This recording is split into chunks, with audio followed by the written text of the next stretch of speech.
America और Iran के war में क्या अब अमेरिका डर गया है, क्या अमेरिका पीछे हट गया है? इसमें कई सारी थ्योरीज निकल के आ रही है। ऐसा क्यों है उसको मैं डिटेल में एक्सप्लेन करता हूँ। पहली बार आए हो तो सब्सक्राइब जरूर करें ना।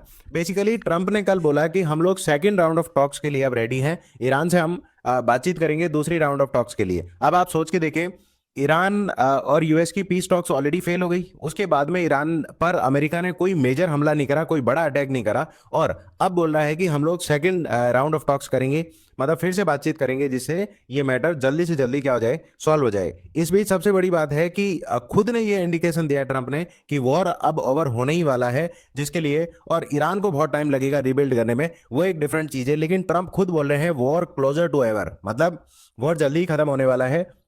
मुझे ऐसा लगता है कि इस सिचुएशन में अमेरिका को कोई वर्ल्ड के सिनारियो में गिन नहीं रहा है, इसलिए अमेरिका अब ऐसा हो रहा है। अब ईरान इसकी मजाक कैसे उड़ा रहा है? ईरान का कॉन्सुलेट है हैदराबाद में, उसने यहाँ पर एक चीज ट्वीट करी, बोला कि अमेरिका हॉर्मुज को ब्लॉक करेगा यहाँ से, उससे पहले तो ईरान ब्लॉक कर देगा। देखें, ये ईरान वाला पार्ट इधर से है, ये इधर से है, तो हम लोग अगर दोनों साइड से ब्लॉक कर दें तो यूएस के ब्लॉकेज का कोई मतलब ही नहीं रहा। इसका मतलब ईरान अब इसको मॉक करने लगा है यूएस को, और यूएस को ये चीज पता है वॉर वॉर जो है यूएसए के लिए एक्चुअल में बहुत एक्सपेंसिव, बहुत खर्चीला बन गया। कैसे? एक दिन में $1 बिलियन का खर्चा हो रहा था, और 40 दिन में $40 बिलियन यूनाइटेड स्टेट्स के खर्च हुए, ये उनकी अपनी रिपोर्ट्स कहती है, पेंटागन की।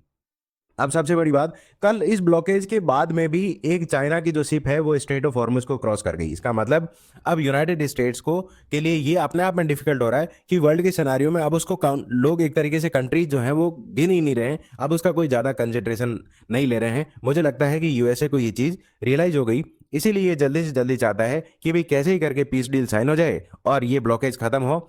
और मुझे लगता है कि इनका प्राइम टारगेट हॉर्मुज स्ट्रेट है, कि वो कैसे ना कैसे करके हमें मिल जाए। आप लोग क्या सोचते हैं मुझे कमेंट करके जरूर बताएं।